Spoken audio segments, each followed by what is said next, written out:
Hello, everybody. Welcome to Political Football. My name is Dave. I'm here with Scott. We're going to be joined by Cleve in a little bit.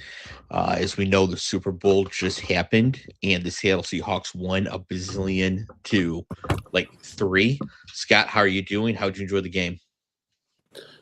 I'm well. How are you doing? Um, yeah, I'm okay. I'm Yeah. yeah. It's man, I just hate this administration so much. It makes everything so difficult. It makes it hard to just enjoy the little things. So Yeah. It's sometimes I wonder too if it's just if all if a lot of people feel the weight of some of what's happening out there, you know what I mean? Well, I saw a TikTok today from a guy named Andrew. That's what he goes by. He's a lawyer, and he said, "How am I supposed to just go about my day, sending my little emails, writing my little reports with what's going on? Like, what am I actually supposed to be doing right now?" Yeah.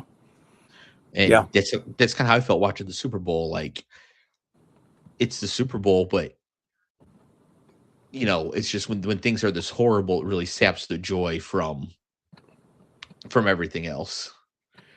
Yeah. Um, Now, to be clear, I'm still actively drafting a touch over 300 fantasy baseball teams. Um, so I will find a Oh, way. I will find a way to get Joy somewhere. And now joining the show from what appears to be an undisclosed location, the sun? hiding his face so we can't see him, um, is Cleve, our New York Jets fan. So, Cleve, you had to have your choice of either Sam Darnold or the Patriots winning the Super Bowl. Sam Darnold won the Super Bowl. How do you feel about it? Um, I mean, I would say I'm happy for him, of what he had to endure. It's a funny thing that the draft class he was in, that those guys haven't gotten close, and this guy gets one through the all he had to go through with the Jets, with the 49ers, with the Panthers, and then Minnesota showing. If I was a Vikings fan, I would be sick to my stomach because the guy went 14-3, got shown the door. I understand why, because you got to see what you got in McCarthy. But man, how does that feel waking up with that? Yeah, can we just say the Vikings are now 0-5 in Super Bowls? Mm, brutal, brutal. Yeah, this game, Scott, was not even close. Kenneth Walker wins a very uninspired but probably deserved Super Bowl MVP award. Um, It's a bizarre but football game. It really yeah, was. Ben, I want to Yeah. shout Ben in the chat did call that Walker would be Super Bowl MVP last week. So Oh wow. Okay. yeah, do you want to Yeah. shout that Nicely out? Yeah, done. yes, yeah. So Scott, go ahead. You were saying? Just a bizarre game. It's interesting too because from a forward-looking standpoint, I wonder if we're at a point where, and there's no good answer for this. Whatever. But are we at a point where teams are going to look at the Seattle defense and how teams are trying to play defense and adjust? And the adjustment will be bigger, more heavy 12 person. Like if you're playing Seattle, if you want to space things out and run laterally on them, good luck. You're not going to be able to.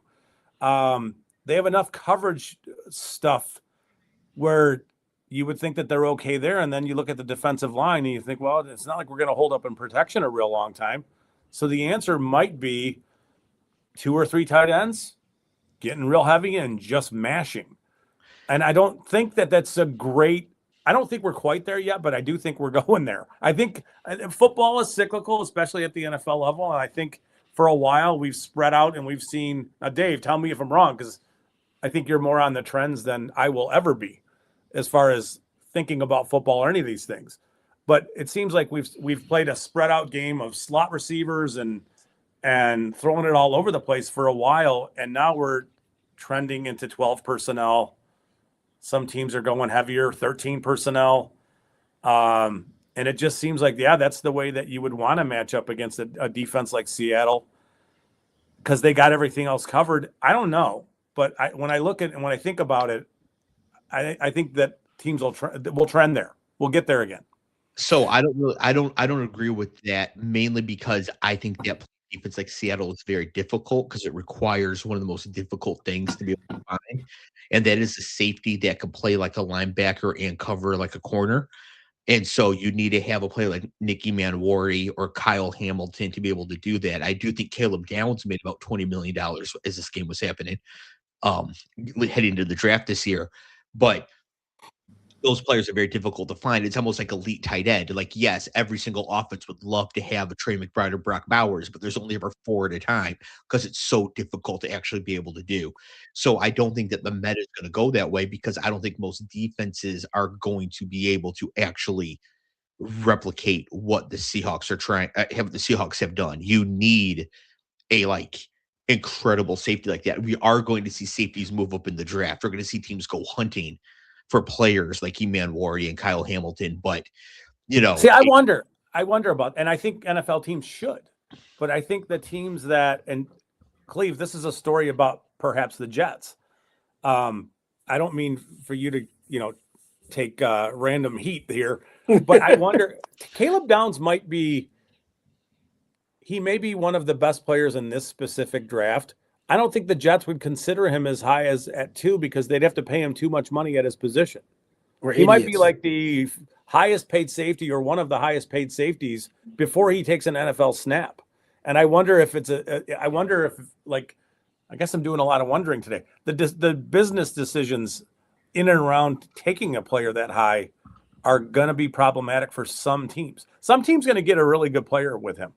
They're going to get value with him. It's just, I don't know that teams are going to take him in the top, probably where he should go in the top 5 range because of value. And it's like, in this class, it's a bad class. It's like, you get what I'm saying? Like every position gets paid a certain amount of money, and some positions are more valuable to teams than others. Safety is currently not it's not like elite safeties make a ton of money, but if you're paying a guy second overall to come in and play safety for you, how does that look? How does it work financially? Is that a decision? Is that a part of their decision? Safeties are about to be making a lot of money.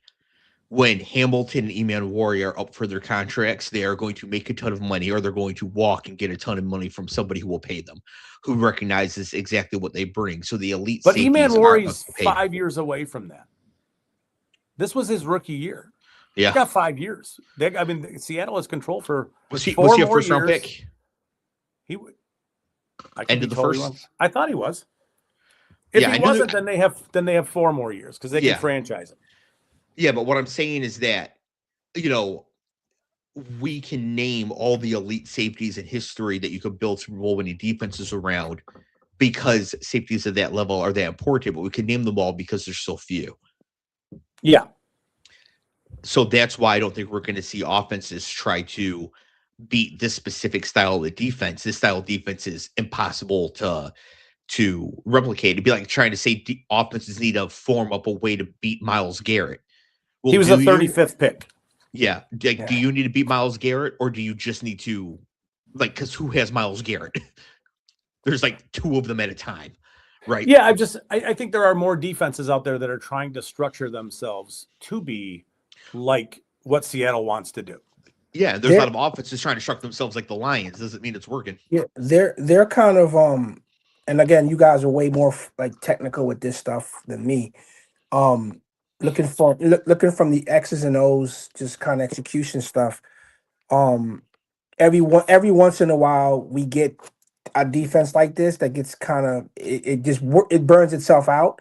Legion of Boom, Blitz, it just after a few years because of you got to pay everybody at some point. It's gonna slush off, right? My take on the game, it showed a couple of things. It showed that the AFC had a really easy path with the knockouts of Josh Allen, Lamar, and those guys, where the Patriots looked like they didn't belong at all. And then it made you question their record, like, okay, who did they really beat to get here? Because I said it when we were giving our analysis that Sam Darnold just has to ride the defense and not make mistakes. I think the first text I saw was like he almost threw a pick six. Like He tried. He did. He tried 4 times. I was like, bro, just ride the defense and you're good. You're gonna get a ring tonight. But in all seriousness, the Patriots didn't make it a game to me. I think the second half they were shut out, right? Is that right? They didn't. No, everybody scored in the second half. That's when all the touchdowns happened. Okay. In the first half just, they were. First half. yeah, it seemed like, and that, well, that was a fun fact for me too, that no team has ever been shut out in a Super Bowl. I always thought in those Denver games, like back in the day, like someone 45 to whatever, there was probably a shutout somewhere there, but there's never been a shutout. But they I don't know if the lights were too bright or the defense. I'm not gonna take anything from away from the defense because they played lights out all year, so you can't say this was a great thing. But the Patriots didn't show up to play at all. Like they got their asses kicked. So there's a couple things that speak to that. One, Seattle is just better. So like we should acknowledge that Seattle is a much better team than New England, and that's reflected in how the game went. Also, the Patriots offensive line was never that great this year. And third, after the game, Devin Witherspoon, the slot corner for the Seahawks, said that they had tells that they knew what the Patriots are going to be doing on basically every single play based on their alignment. Wow. But he didn't say it until after the game. And he said something like that's why Mike McDonald's their coach will stand by him forever because he notices things like this. He saw what they're going to do based on alignment. He did something similar with Ryan Day in Ohio State in 2021, when it was Michigan's DC as well. Jackson Smith and Jigba still had like 200 yards in that game, by the way, even though Michigan knew what they were going to do. And so you're already on the great offensive line.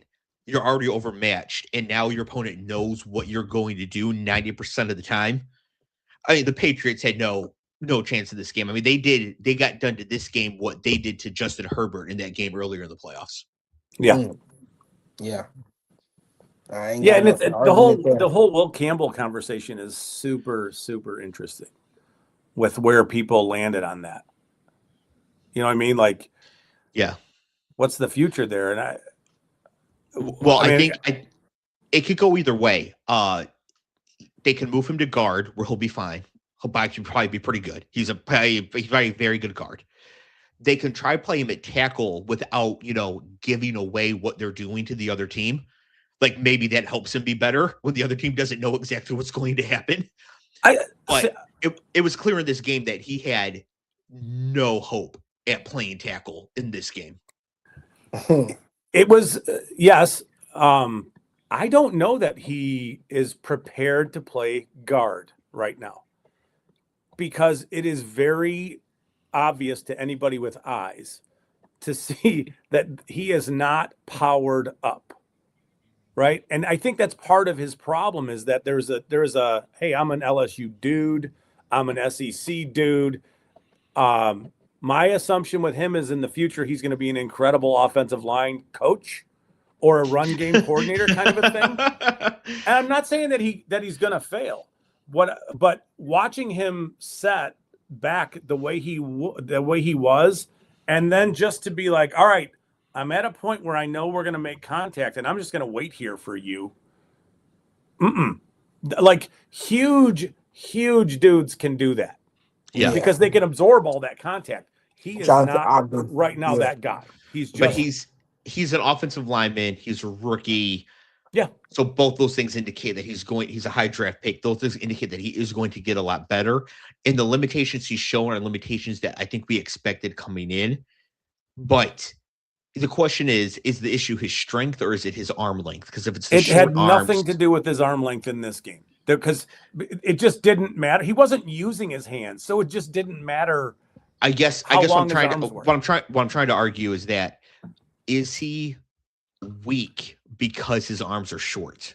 Like, can he not generate what he needs to generate because the arms are too short? Like the same reason that Daniel Jones fumbles a lot as opposed to Russell Wilson, because his hands are so much smaller. Like, is there just a physical reason he can't? I think what Scott's saying is that you can't, in that moment or that position, you can't wait till the action gets to you. You got to meet it. You got to get up and engage it. You can't So- sit back and wait. So when Miles Garrett bull rushes you, you can't do that. So do you want to that. engage with Miles Garrett as he's taking his first step, or do you want to let Miles Garrett get to his third and fourth step before he runs you over? Pretty Neither. much. Like, Should I stay on the couch watching the game, eating chips? I would love to have joined you eating chips and yeah, but I mean, I think that was more the issue, not necessarily his hands. Now, if you watch him, you watch Morgan Moses, they were both vertical setting the way, like they were both doing similar things. The other thing with what Campbell does is that he throws both of his hands at the same time, right? Which, like, just put your hands out in front of you and then make one, you know what I mean? Like, put one out in front of you or put them both out. How do you get longer there? You put one arm out in front of you. Does that make sense? Yeah, so you could twist your his body. Issues were is that he was wanting to engage with both hands at the same time. Morgan Moses was setting out to the right side, and he would take his outside hand and he would kind of jab it out there. But he's a big, savvy dude, and he could absorb some of that stuff. So I think Campbell will be okay. Everybody's kind of wanting to put the tombstone out for him. And it's like, there's some technical stuff that he's got to figure out, that he's got to work on. But you can't put yourself out on the train tracks and let the train get up to 50 miles an hour and try to stop it. Good luck. Yeah. Right. The other issues the Patriots had in this game, and we talked about it before, and it finally came home to roost. They have nobody to throw the football to. Yeah. I mean, shout out local DMV guy Stephon Diggs, but it's over for him both on the football field and maybe as far as not being in jail goes. And then, Mac Hollins has 4 catches for 78 yards and a touchdown. It's a great game for Mac Hollins. But if Mac Hollins is your lead receiver in the Super Bowl, you're going to lose the Super Bowl. That's not going to get it done. So, I think the Patriots did greatly overachieve this year relative to their talent, which is a testament to their coach and their quarterback. They still need some massive talent upgrades. Yeah, the Super Bowl fell to them. Like with those guys getting knocked out, this was the clearest path for them. So, but the thing is, I don't like to denigrate them for their schedule, because they earned their schedule by finishing dead last in their division the year before. So going from dead last in your division to the Super Bowl is an accomplishment, no matter what the schedule was. No, schedule because you finished last in your division.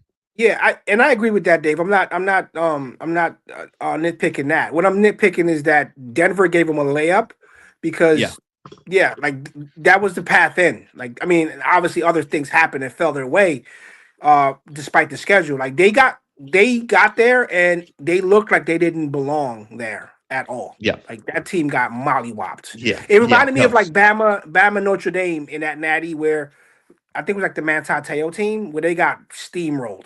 Yeah. When Eddie Lacy went for 4 touchdowns. Yeah. And then ate the trophy. Oh. he's in prison now. He's in prison now, man. It's crazy. Eddie Lacy it was a rough week for the NFL. It was. Yeah. James Pierce has holy cow, Dave. Wow. Yeah. I don't know how you can blow your life up that I don't know how you could just blow your life up that bad. Cleve, we talked about the off-field stuff in the draft with him. That was why the Atlanta trade was just so weird. That's what I'm going to say, Scott. So, Cleve, if you remember, during the draft, I was freaking out during the live stream when the Falcons traded up with the Rams to make this pick. Mm-hmm. And then I made the TikTok afterwards. I said that the trade was so bad that the Falcons it was so ludicrous that they traded Ludacris to LA and he became an LA based rapper. Yeah. They made that trade to draft this guy. Wow. Shit, right. Man. And this was not unknown. This is not some first out of nowhere thing. He already had some issues in college before this. Wow. So now the Rams made the NFC title game, and they're going to pick 11th because they're hosting the Falcons draft pick that the Falcons gave up to get this guy who's going to be the first overall pick in the Leavenworth football game. Yeah. Man, when you guys talk about the draft stuff and the character stuff comes up, I never realized how important that stuff is, like how much it weighs in, because obviously indicators are past performance doesn't lead to future, Yeah. whatever. But I mean, if there's smoke, there's fire, and this Yeah. is fire, bro. This is And, fire. and there's different things too. Like all this stuff used to get so overblown because they'd want to punish black athletes for smoking weed. And like Yeah, that's stupid. Like Randy Moss never should have fallen. Warren Sapp shouldn't have fallen. Laramie Tunsil shouldn't have fallen. Like yeah, all that's ridiculous. It's different. Like Tyreek Hill fell to the 5th round, Yeah.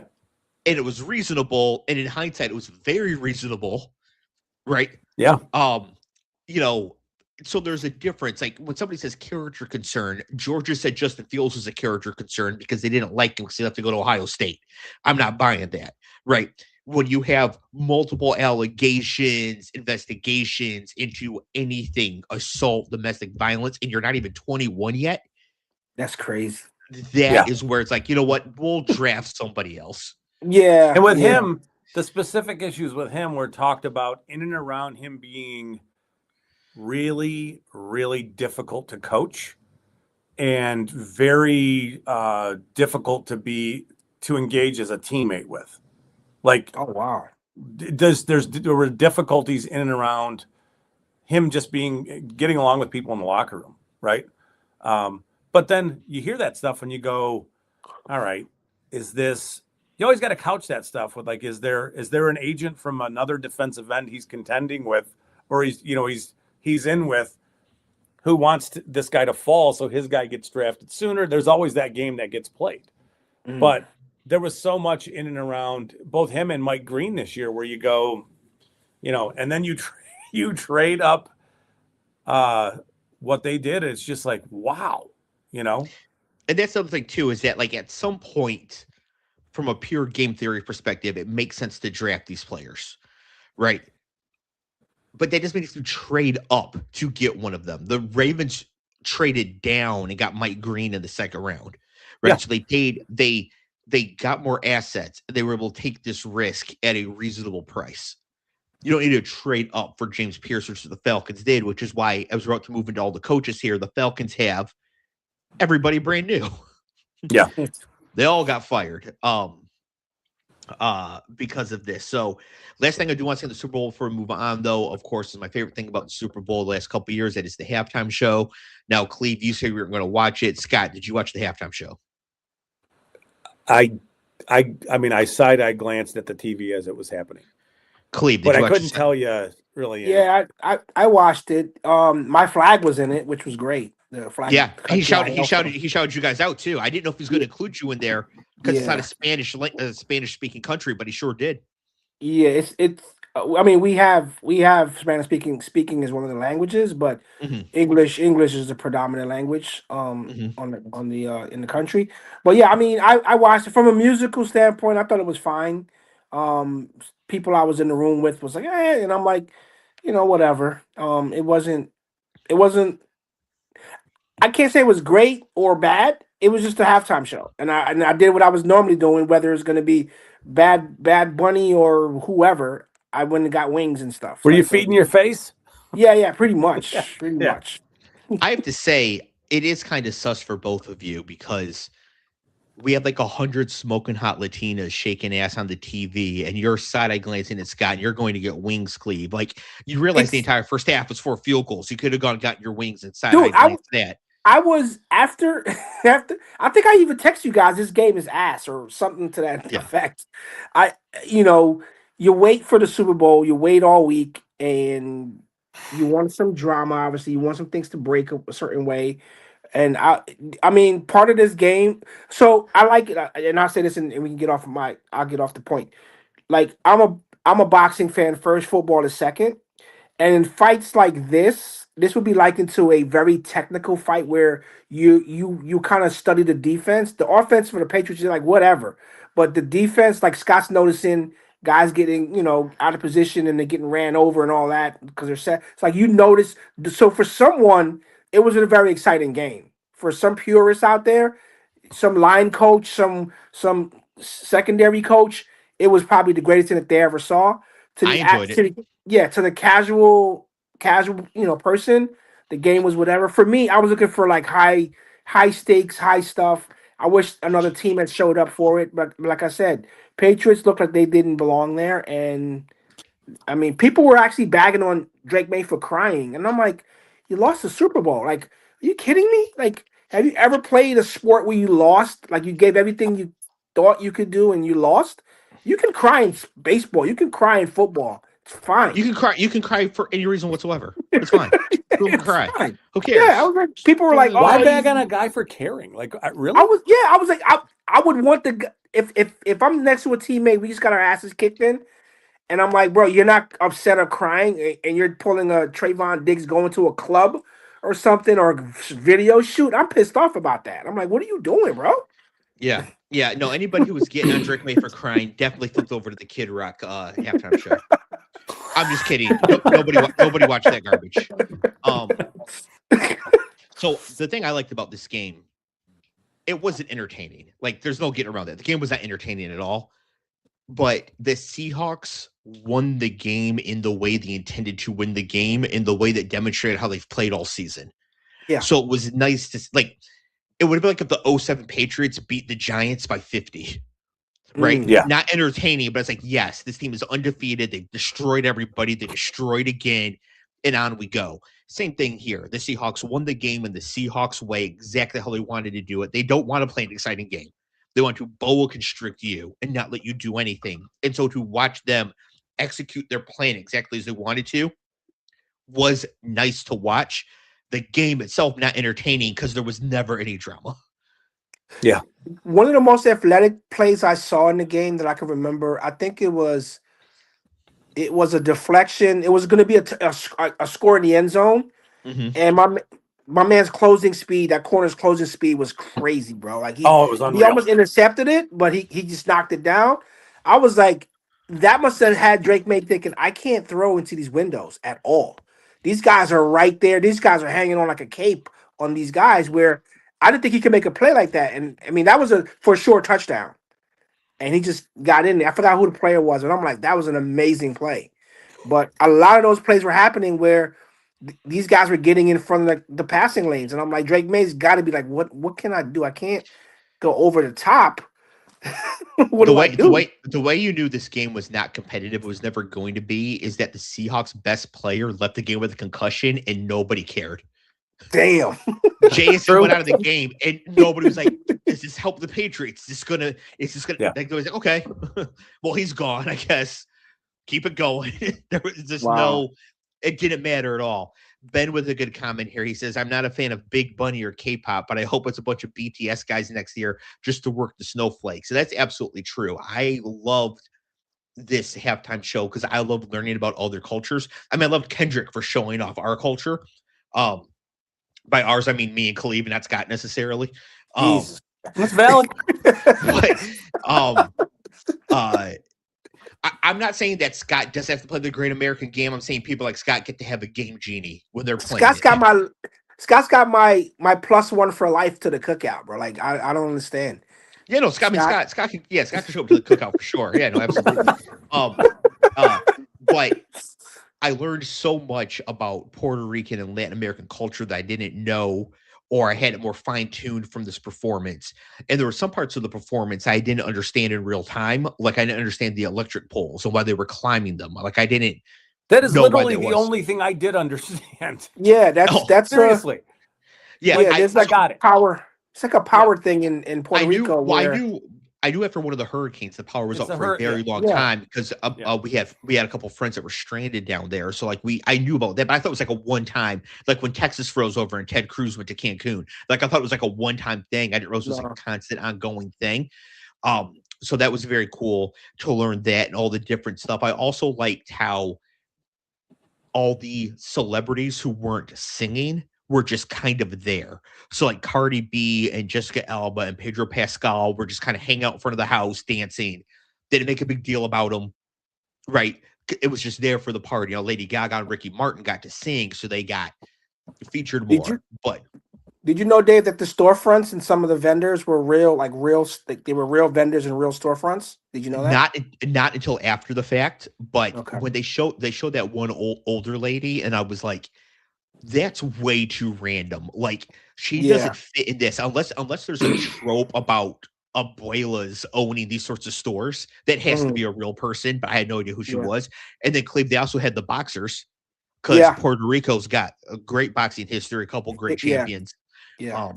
So they had that in there. So I thought it was just really cool. And so what Ben said about BTS, I would love to see K-pop, South Korean mega show next year, do the same thing for South Korea, and she'll have some strong South Korean sort of Man, culture as well. you're asking, man. But like this is part of the problem. This is capitalism at its Yeah. finest. The Yeah. NFL is appealing to a Yes. bigger audience. Yes. We can't argue for capitalism on one side and then bitch about it because we don't like the language. Like, I mean, Well, so there's, yeah, exactly. So yeah, you're exactly right, Scott. You have the exact same people who are pro-capitalist, pro-billionaire, pro-everything, but they get mad at the NFL for trying to get as big as they can. But I actually give some credit to the NFL here because they don't fall into this sort of culture war bullshit. It happens around them a lot. But the NFL's like, we need as many fans as we can. Who's the biggest musical artist? Let's go get that person. Yeah. That's it. Right. They're not like, oh, well, he's only going to speak Spanish or whatever. They just went got the biggest name, put him out there. It was fantastic. Did you guys 135 million people watched. Did you guys see any of the price gouging stuff that was on the TikTok? Like people that the parking was $400 for like standard parking. $400. And the NFL, the NFL has to have an antitrust exemption from Congress in order to operate. That's how they can have a draft, and you can tell adults who they can work for. So that gives Congress oversight over this. Congress can easily pass a law that says that playoff games in the Super Bowl, whatever, have to be within X% of a regular season ticket. Yeah, I mean, you're They already can pass paying it tomorrow. Yeah, you're already paying $10,000 for a set of tickets, and then $400 on the top of that for parking, and then $170 burger, some massive piece of shit burger. I'm did like, you bro, see the burger, Cleve? oh my god, I would have. Ugh, I mean, I don't Take eat my beef money. anyway. Huh? Oh, you're into the Take my tomahawk money. steak, whatever that was. Yeah, it was like a I'm lactose, so the cheese would have killed me, man. oh, it looked awesome. It was like a big, huge hunk of pot roast with a couple pounds of cheese on it. Yeah, Jesus, it's like $200 though. Yeah, I mean, seriously, bro, like. Oh, the I'm looking at parking it got right me. now. I hadn't seen it yet. I'm looking at it right now. Oh, this looks. Mm-hmm. Oh yeah, I would. You guys would Yeah. indulge? Oh Really? yeah. Wow. You're at Yeah, the Super Bowl. Yeah, I mean, you're sitting in seats that are like 10,000% over what the price is going to be. Yeah. After paying $400 for parking, a beer is probably going to run you about $80 for Yeah. with ice and just a little bit of beer in it, some Schlitz, malt liquor, whatever. This is crazy, bro. I watch it unless my team's in it at some point. I'm watching it from the couch and in the confines of my house, man. I don't know how people do it. Cleve, I know who you're kidding. You're not going to pay $10,000 to watch the Jets lose the Super Bowl. I would pay to Oh, watch no. them lose the Super Bowl just for them to be in it and during my lifetime. I've already lived 66% of my life already, so they got to get going quick. They got to get going quick. They got a bunch of picks. Ben says this goes back to 92 when In Living Color did an alternate halftime show. The NFL said they'd never lose the 18 to 30 demographic again. Michael Jackson did halftime in 93. I think there's something to that. Now, MTV continued to run celebrity deathmatch halftime shows, which I'd like to watch when I was young. I said the actual halftime show. Really? All of which is better than that nonsense that Turning Point USA put out. I mean, it was so bad, I thought they were making fun of themselves. It was something.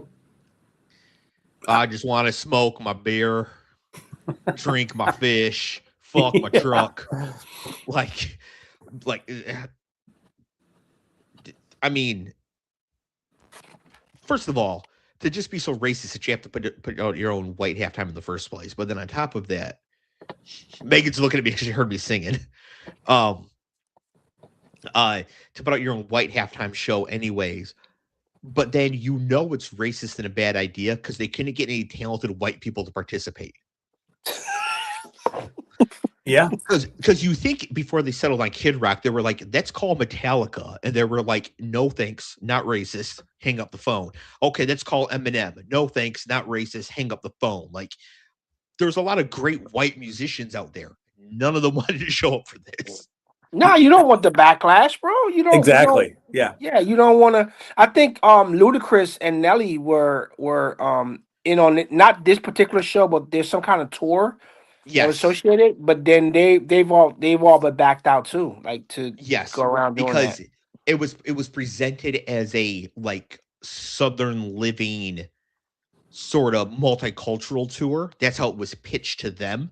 And a couple Yeah. other people who were planning to show up, and then they like started seeing the marketing and everything. It was just very clearly using Nelly and Ludacris as tokens. Is this the one that was going on in South Carolina next year that got canceled? Yeah, I saw it. Yeah. So yeah, that was not good. But yeah, that Turning Point USA halftime, horrible. Bad Bunny was great. The game was not good, but it was fun to watch. Even though it wasn't that fantastic. Cleve, you did say the Patriots would win 35-14. Uh-oh. Yeah, I like I said, I don't know anything about football. Like, all right, I'm exposed. I'm exposed. You even said wow when I made the prediction. You were like wow. So like, yeah, don't know shit about football. Another good point here from Benny says, talk about not being able to assimilate to American culture. That's entirely true. Like, American culture is literally culture from everywhere. Yeah. So if you can't accept culture from everywhere, you're one of the least United Statesian people that there is. Now that we know that America is more than just the United States, thanks to Bad Bunny listing off all the countries, including Cleve's birth country. So that was cool. But yeah, the game itself, not that great, but very deserving champions to the Seahawks. None of us predicted the Seahawks win the Super Bowl before the season. No. Yeah. Okay, we have about 20 or so minutes left here, so we are going to try to get through some of these head coaching hires. I'm going to pick the ones I think are most interesting to start with. Starting with, I think, the most influential for next season. The Baltimore Ravens hire former Chargers and Michigan defensive coordinator Jesse Minter as their head coach. I think it's a perfect hire for them. He was already with the organization before, runs a great defense, quarterback's already in place. I see no reason why the Ravens can't just bounce back to being Baltimore again next year. It's going to be about Lamar. We'll see. Well, it could be about the head coach if they hired a donkey. I mean, they didn't hire a donkey. They hired. Yeah, but if they hired Adam Gase, we'd be like, well, Lamar doesn't matter anymore. Right? Yeah, for sure. I'm talking maybe like from a health, like what's Lamar's health like, right, going forward? Yeah. Derrick Henry's getting older. We know the end is coming for him, but yeah, I mean, you'd have to feel a little bit invigorated if you're looking at that defense and you look at the pieces that they have. I think that if you're a Baltimore fan, you feel pretty good about Jesse Minter. Yeah. Yeah, he's ready to, be a head coach, and the DC at Michigan before him just won the Super Bowl, so yeah. They're just winners, Dave. Yeah, good little coaching tree they have there. And you know what Mel Tucker is up to right now? Collecting money from Michigan State. Yes, he is. By the way, Cleve, I don't know if you know this, but in 2021, Michigan State did beat Michigan in football. It's the last time it happened, the last time it's going to happen for a while. And Kenneth Walker III scored 5 touchdowns in that game for Michigan State. He was awesome. He was. That year in college. Michigan's defensive coordinator that year is the Seahawks head coach now. So now they're both Seahawks, and they just won the Super Bowl. Wow, that's pretty cool. Coach Super Bowl MVP. But yeah, he put 5 touchdowns on a Mike McDonald defense and had Aiden Hutchinson on it. Wow. He was unstoppable. Yeah. Heisman went to some other asshole, and it should have gone to Kenneth Walker III. Another hire that I thought was very interesting, not good by any means, but interesting. The Atlanta Falcons hired who they hired, Cleve. Who the Falcons hired as their head coach. Mike Coxland the third. That would have been a better hire. Third. That would have been a much better hire. Instead, they hired recently fired Cleveland Browns head coach Kevin Stefanski. Wow. Guys got some retread. Yeah, I don't know what they're going to do here. Now, their new president of football is Matt Ryan. Crazy. Yeah. It's why the job opened. Atlanta cleaned house. Gee, I wonder why. So you have one draft, you have the GM going like this, trying to explain to the GM why they took a quarterback. They just gave Kirk Cousins $200 million. Then the next year they trade up to take a guy who routinely, allegedly beats on women. I really think that maybe everybody needed to get fired. Yeah, but then you make the guy head of football operations that blew a 28-3 lead in a Super Bowl. Sure, but the OC that blew it's a great head coach now. Everybody makes mistakes. It's great. Yeah, see what I did there? Yeah, if you don't make mistakes, you can't ever get better. Do you disagree with me, Scott? No, not at all. I don't. I'm trying to figure out what Stefanski's gonna do. All right, guys, I got it now. All right, man. See you, Cleve. Can you hear me? Yeah. Yep. We'll see you next time. So I'm just trying to figure out what's going on with Stefanski in Atlanta. What's the quarterback scenario there? It sounds like they're going to cut Cousins. Yes. Is Penix going to be ready for the beginning of the season? I don't think so. What are they doing?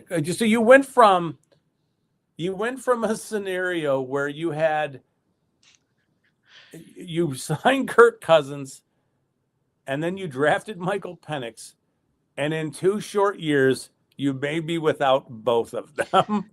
If I had to guess, wow, what their plan is with Penix being unavailable to start the season, they're going to draft a quarterback in the 5th round, and they're going to trade a 7th round pick for Dylan Gabriel. And it'll bring Gabriel from Cleveland. That'll tell you who Stefanski wanted in that draft, right? I think we know he wanted Gabriel. Yeah, but like that makes me wonder and worry about Stefanski. Like Gabriel's profile, I know it's late in the draft. He was a 3rd rounder, I believe. Yeah, I'm pretty sure he was the 3rd rounder. But like, wow, Stefanski's pretty well known for being a really good coach. Just that's the stuff that happened in Cleveland was with the GM and the owner is just, what are you gonna do, man? Yeah, Stefanski's well known for being a good coach. I'm well known for being 6'4" with full head of hair. Yeah. Okay, you're disagreeing. We already talked about this a little bit, but the Buffalo Bills are an absolute dumpster fire. After firing Sean McDermott, they can't hire anybody. They promote Brandon Beane. Nobody of any repute wants to go there. They end up promoting the offensive coordinator, Joe Brady. Now, the offense was the problem last year. The defense overperformed relative to their talent level, but they fired the defensive-minded head coach to promote the idiot GM and then promote the offensive coordinator, who is single-handedly ruining Josh Allen. The Bills will be relevant because of Josh Allen, but they'll be irrelevant as far as championships go. It kind of seems like it. It is amazing what happened in a very short window to that franchise. There are things that happen there that make me go like more than shake my head. The concept of the Keon Coleman stuff, the owner coming out and blaming the fired coach for the drafting of the player, who's still a player for them, and blaming it on the coaching staff, who ended up being one of the guys that he hired to be the new head coach, to try to make it seem like the general manager did not make this pick, even though there are videos out there of him openly talking about how much he loved Keon Coleman and he was going to take him the day before they actually drafted him. It's like, how big is the gaslight you just put on, right? And I wonder, big picture, like, what does it mean for Buffalo? It's not good. It's not good. I think we don't know anything about football. Like, nobody knows shit about football. Like no, who's going to win next year? Nobody knows. We don't know. But there are some things. But we know who's not. We do. We can point to. We can give you 20 teams right now that are not going to win the Super Bowl next year. And some of those teams have owners who get far too involved in the process. Yeah. That then becomes very, very problematic to manage all those things. And to me, the promotion of Brandon Beane and Joe Brady getting hired as head coach is just a way for the owner to be involved as he was before to a problematic level. Yeah. I could be wrong. Yes. And as I mentioned before in the show, that acquiring the amount of wealth that you need to purchase an NFL team does not require intelligence. It requires being evil and being willing to exploit everybody around you. But once you own an NFL team, you can no longer do that exploitation. The NFL is very socialized in its operations. Every team has a salary cap, and there's the NFL draft, there's the free agency. You have to actually be able to compete. So we keep seeing all these rich owners who got rich by exploiting the system around them, show up to a system they can no longer exploit to that level and getting absolutely dog walked. Yes. And that's what's happening here with the Bills. Yeah. And others, like the Cowboys, have been irrelevant for a very long time because of their owner. That dipshit that bought the Panthers there from Jerry Richardson. I don't remember his name, but he was on Hard Knocks. Yeah, like nobody gets to have $10 billion in the bank because you're smart. You get $10 billion in the bank because you're willing to exploit the society in which you live to a criminal, immoral, straight to hell degree. But they show up thinking that they're smart and that they know what they're doing, and then they can't compete at all. And they may have been smart in whatever. I mean, all the things that you're saying can be true, and they can still be smart people. And they may have been intelligent and done, business smart things, but getting involved in football decisions and football operations and the decision making in and around player acquisition and stuff like that. It's like, that's not no. But the only owner that I can think of who made their money outside of owning a football team, bought a team, got involved, and wasn't an absolute dumpster fire is Paul Allen. Yeah, I want to say Denver did. The Denver owner back from like 10, 15 years ago before he passed away. I think. Yeah, but he wasn't super involved, was he? Pat Bowlen, is that his name? Yeah, but I think that's part of the brilliance of doing it. Like, if you're smart enough to know that you shouldn't be involved, congratulations, you made a smart choice. Yeah, you know what I mean. Now, again, if I buy an NFL team, I'm super involved. Everybody's going to know it up front. Like, I'm here to run this shit. So yes, you're going to be Jerry Jones. Yeah, this is an investment. I'm here to win. This is a loss leader. I'm here to sink money into this to win. Yeah, right. I make my money selling weed on the side legally.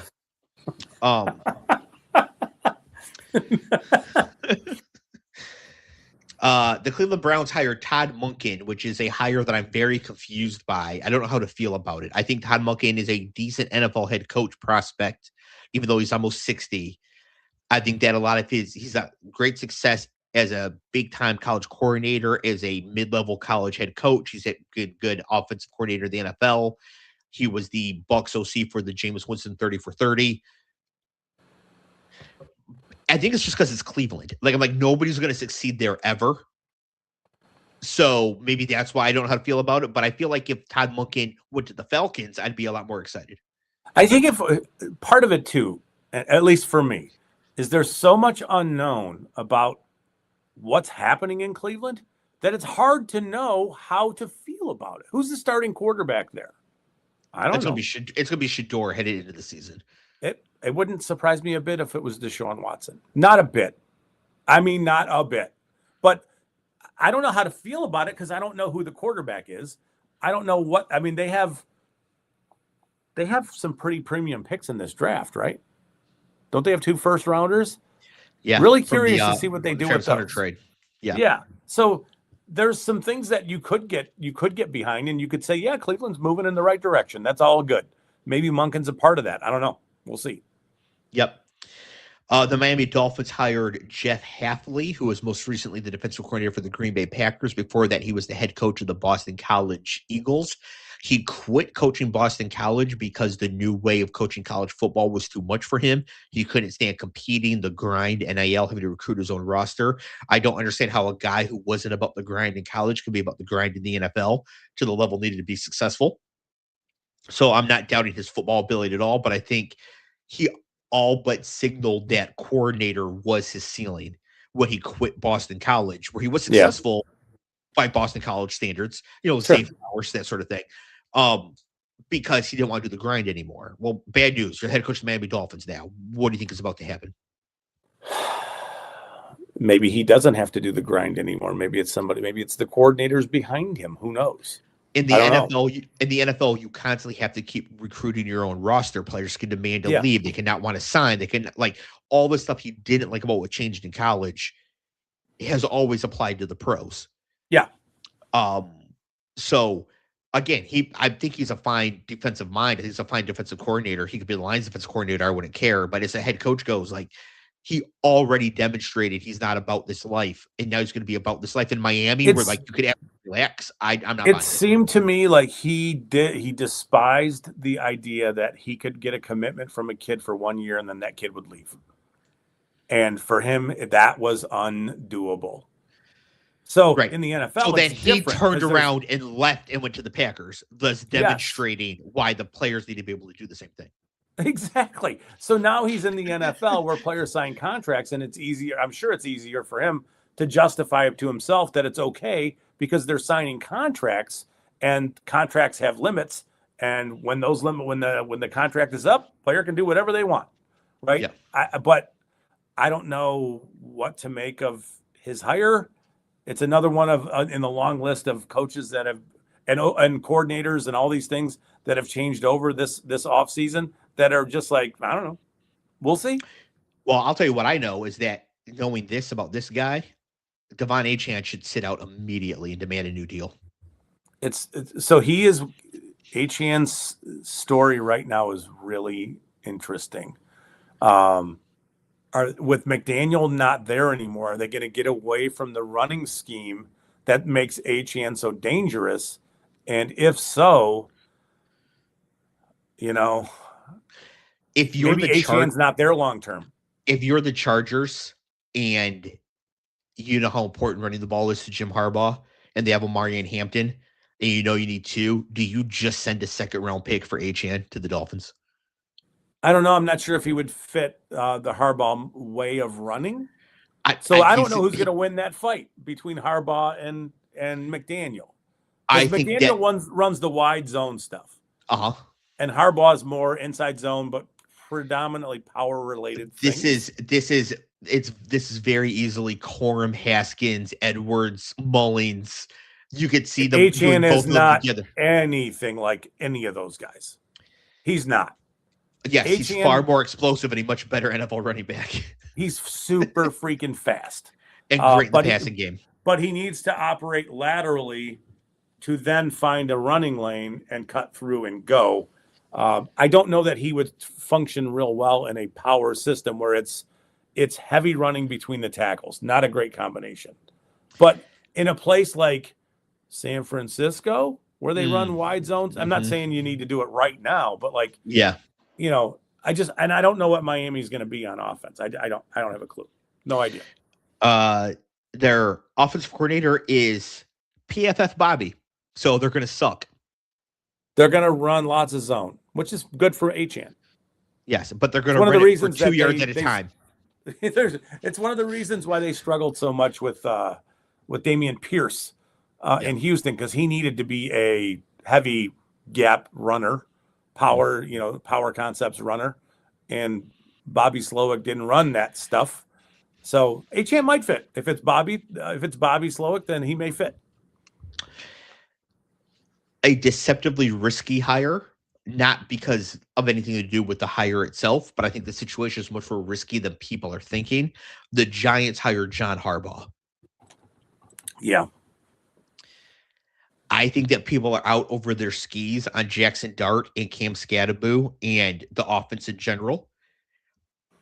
I think that Jackson Dart has proven to be a much better prospect than given credit coming into the draft. He should have been a top 10 pick, but that's it. He should have been a top 10 pick. But don't you think that that's the reason why John Harbaugh chose to go there is because of Jackson Dart? I do. Like, I think that I can easily see this all coming together. I can see this working out great. I can see But you can see it falling apart too, though. Right. Because, like, CJ Stroud may or may not be that good. Jaden Daniels is pretty good, but may not be as amazing as we thought after his rookie year. Yeah. We don't know about Jackson Dart. Yeah. The downside risk outcomes for the Giants are not being adequately assessed as people think about the situation. Like, okay, Dart's a hit. They got Harbaugh coming in. Neighbors is coming back. It's go time. And I'm just not, I don't think it's quite as clean as that in this situation. Well, specific to Neighbors is not even close to back yet.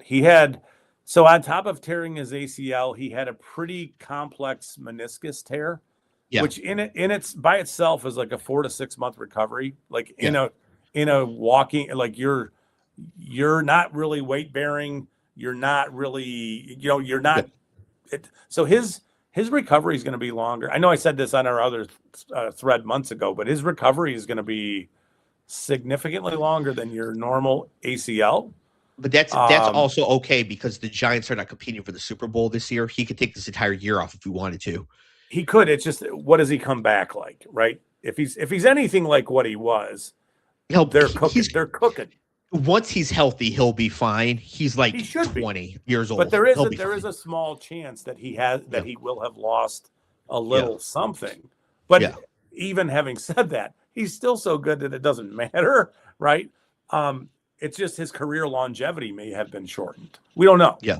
But like when you look at the upside and the positives around Dart and Scatterbo and Theo Johnson and Malik Neighbors and the concept of adding to that, I think it all looks great. But on paper, this should absolutely work out. It's just, as people are assessing this in general, they're just way too focused on the positives and the positive potential outcomes for it. Camp happy times. Yes. Camp happy times. Shout out to Sean. That's exactly what it is. And I'm not predicting that it's going to fail. What I'm saying is that this fails probably 35% of the time. People are acting like it's 2% of the time. Yeah. The Pittsburgh Steelers hired Mike McCarthy. So they fired Mike Tomlin to hire white Mike Tomlin.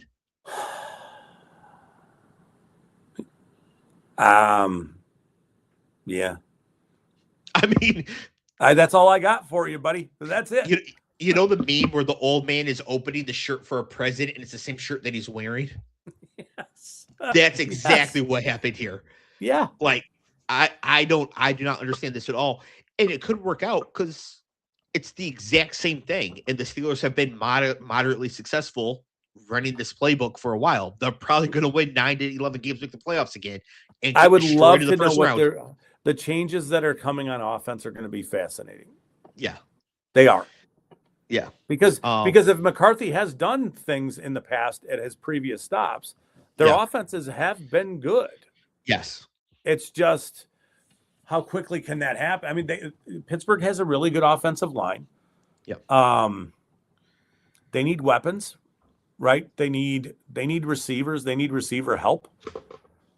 I don't know what's going to happen with Aaron Rodgers. My assumption is he's going to play another year there, which is just like gross, but I get it. You're not. So Ben said this is such an amazing diss. He says, hasn't Tomlin won a Super Bowl? Yes, he has. So has Mike McCarthy, and Mike McCarthy beat Mike Tomlin in that Super Bowl. So that's amazing to be like, no, Mike McCarthy sucks. At least Tomlin's got a Super Bowl. When McCarthy straight up beat Tomlin in one. And in fact, that was the Super Bowl that I won the single largest bet I've ever made in any single thing in my life. because I was only like 28. I was way too irresponsible. I bet way too much on the Christina Aguilera national anthem because the lines opened so low. And I kept buying the line all the way up. I had like 10% of, no, like 15% of my yearly income at that time on this one bet by the time it was done. Did you hit it? I did, but she screwed up the words in the first sentence, and I thought she was going to panic and just try to get off stage. But she didn't. It was the opposite. She like really held the brave, like to show off, like to make up for it. Like what Carl Lewis tried to do. I'll make up for it now, but like she really did it. So I did hit the bet.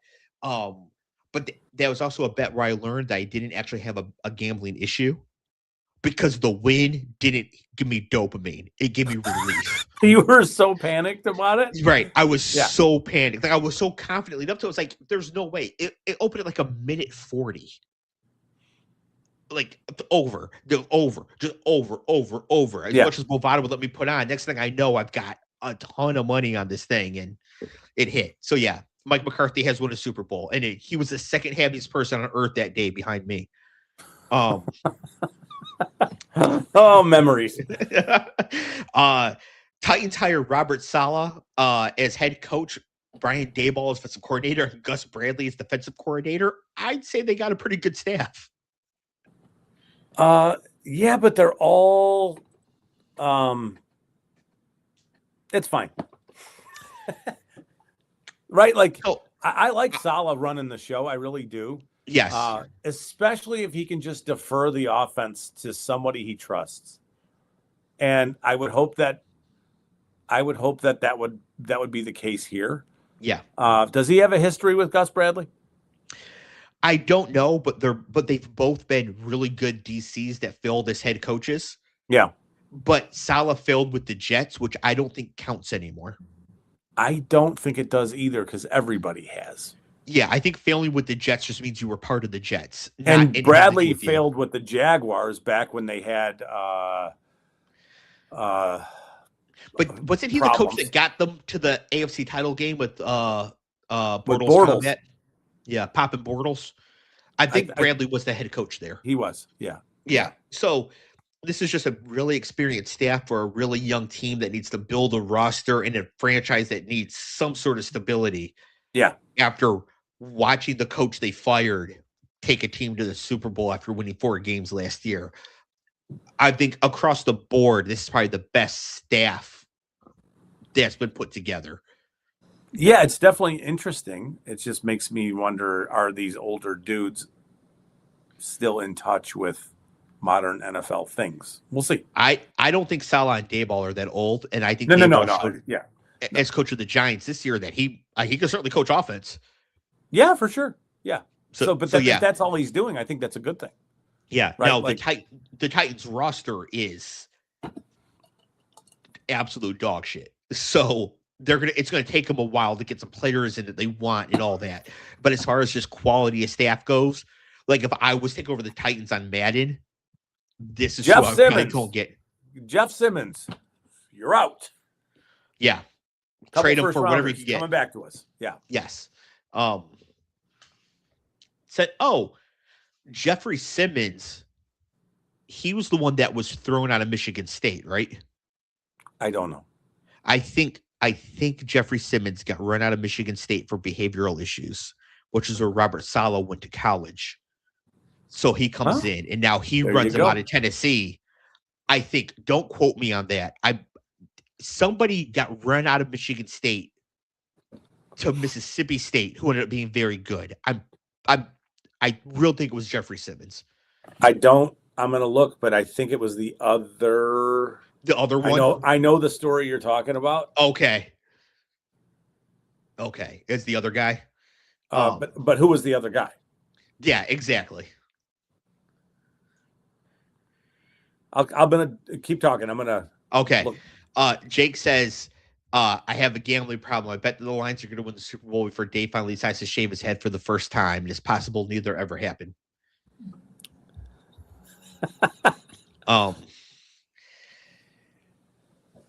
I will bet that the Lions will win 2 Super Bowls before the Chargers make it to 1. Oof.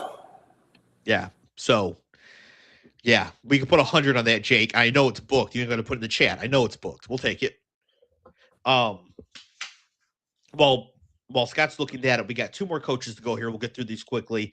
The Arizona Cardinals hired Mike LaFleur. Now, I think that they thought they were hiring Matt LaFleur from the Green Bay Packers and don't yet quite realize that they did not hire Matt LaFleur. They got someone named Mike LaFleur. Is that what you think happened? That's what I think happened. I think that they thought they were getting Matt LaFleur, but they hired Mike LaFleur instead. It's like Bart Simpson's M. LaFleur. Yeah, because they drink plenty of milk. Like, yeah. Ben says the important thing to remember is that MSU has. It was Montez Sweat. Oh, it was Sweat. It was Sweat. Montez Sweat. Yeah. Okay. My apologies to Jeffrey Simmons. I knew same thing. Started Michigan State, goes to Mississippi State, really good, blows up. Okay. Yeah. Okay, it wasn't Jeffrey Simmons then. Ben says that Michigan State has standards, so sometimes they let good players transfer. Funny story. Miles Bridges. There's this on-running joke where I work that I kind of started, but people run with it, that everybody from Michigan is crazy. It started with me. We have a couple other coworkers who they're eccentric or truly out of their minds. And then like to the point like Madonna, crazy, Eminem, crazy, Draymond Green, crazy, Kid Rock, Ted Nugent. Like there's all these, and then people who might not be crazy bad, but they're just crazy, like Aretha Franklin, like crazy diva. So I ended up with this fight, Isaiah Stewart and Jalen Duren of the Pistons versus Miles Bridges, who went to Michigan State, and Moussa Diabate, who went to Michigan. It was a long day at work. I bet it was. As everybody's talking about that. Yes, we're the Florida man in this case. I don't know anything about Mike LaFleur except for that he's not Matt LaFleur. Scott, can you educate me? Nope. Okay. Nothing. But the good news for them is that even though I don't know who Mike LaFleur is, they did hire Nathaniel Hackett to be OC. So I'm sure their offensive problems are solved. Right. I hope you're being sarcastic when you say that. Potential one and done incoming here. Yeah. Because what are they going to do with Kyler? Trade him to the Jets? Maybe. Yeah. Yeah. This I'm going to call it now. One and done. Next year when we do this, we'll be talking about the Arizona Cardinals hiring a new coach. Yeah. Yeah. And it's gonna be Miles of the floor as they get hoodwinked once again with the wrong person.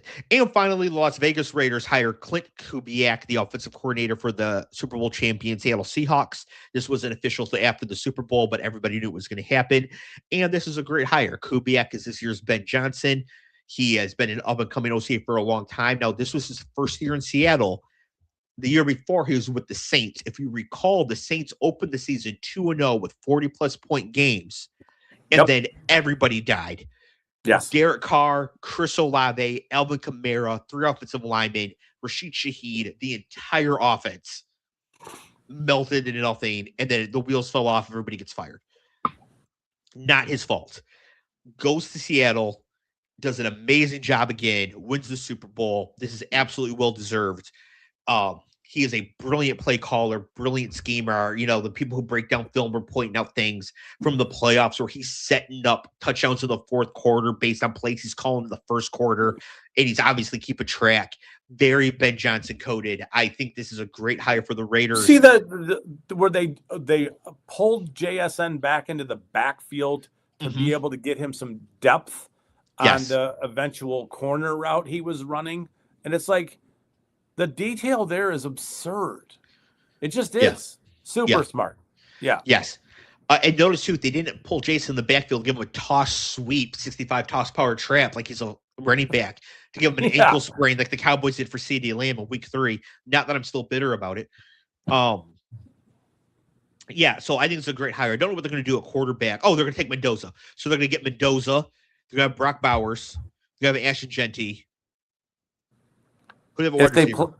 if Anyone? well, they have some. They have Diedrich Thornton. They have Jack Besh. They have They're going to take a wide receiver in the second round to go with Mendoza and Brock yes, but Bowers and I Ashton think Jeanty. if we're looking at potential Max Crosby things, you could be pulling back a legit, very high level wide receiver one coming back. Yeah. Yeah.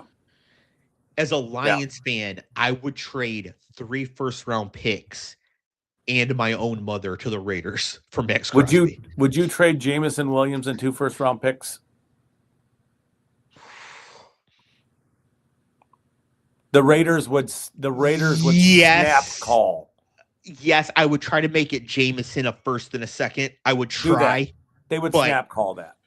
But think about that offense. J-Mo. Like, oh my goodness. Mendoza, Jeanty, J-Mo, Bowers. Like, it's cooking immediately. Yeah, if I'm the Lions, I think I take that because I think Max Crosby helps them win a Super Bowl sooner than Jameson Williams does, given the rest of the talent they have on offense. Mm-hmm. I think that's one of those, it's 50-50, but I think it's because the window is not open for long for the Lions. So yeah, get it while you can. Yes. Yeah, I think, and also these first round picks, if they hit, you have to pay them. You already got to pay all your first round picks already hit. Exactly. Yeah. Yeah, I do that. And Jameson Williams was born to be a Raider. He really was. Everything about him says Raider. Yeah, it does. Yes. I mean, it'd be perfect. He runs like a deer. His personality is borderline insane. He fails to show up in big games. He's the most Raider person I've ever seen. Yes. So it'd be perfect. Yes. So that's the 1/3 of the league and their new head coaches, Scott. We didn't really touch on any of like the big coordinator hires besides maybe McDaniel to the Chargers, and the Titans in general. Were there any hires that I missed that we should have? No, I don't. I mean, it's been so long. It's whatever. Yeah. It's good. We're good. Oh, sorry. One last one here from Ben. It's a question from the chat. How many games does Aaron Glenn have to win next year to keep his job? I should have asked Clev if he was still around. He has to make the playoffs. No way. Yes way. And here's why. New GM. They traded all these players this year. You can't do that and then fire the coach after 1 year for not being successful. But the coach wants to get his own people in there. If they go 6-11 next year and miss the playoffs, he's fired. If they go 7-10, he's fired. Who's playing quarterback for the Jets? It doesn't matter. They have already set him up to be fired next year. He'll have to vastly overperform to keep his job. It's not fair. Then they're really not interested in rebuilding the culture there. If that's what they're going to do. I mean, or the limit does not exist. Either they have to make the playoffs, or they could go 0-17. They're going to keep him anyways because they understand they rug pulled his talent out from underneath him. And they like him and they're going to stick with him. I don't think that's the case, though. So they're either committed to him for the next 3 years, no matter what, or he better make the playoffs this year. Or they're going to go get their own guy. It's so unthinkable that he could make the playoffs. It just is. That's your point, right? He's getting fired. You know the phrase "too big to fail." The opposite is Aaron Glenn. Yeah, like he's bantha fodder. He's a jobber. He's there for Ric Flair to slap around the ring and then make fun of the crowd. I mean, that's what he's there for. Yeah, it's fair. And maybe the Lions lead into DC by then. You can just come back. You never know. Yep. All right, Scott. Anything else? No. Me either. All right. Thank you, everybody who joined us in the chat. Jake, Ben, really appreciate it. Everybody watching, please be sure to like. Go ahead and share the stream with anybody who you think might like football, whatever. We really appreciate it. All that little bit helps so much. We do not know what our schedule is going to be for the offseason going forward. Either next week or in 2 weeks, we'll do the season prediction show. Might be in 2 weeks, so I have more time to make the clips because that takes a while. But the next show, whenever it is going to be the going back and making fun of ourselves. Well, Scott and I make fun of ourselves. Cleve, spoiler, had a pretty big hit that we'll get to. So I'm excited right. to see it. Yep. All right, everybody. We'll see you next week or the week after. Peace.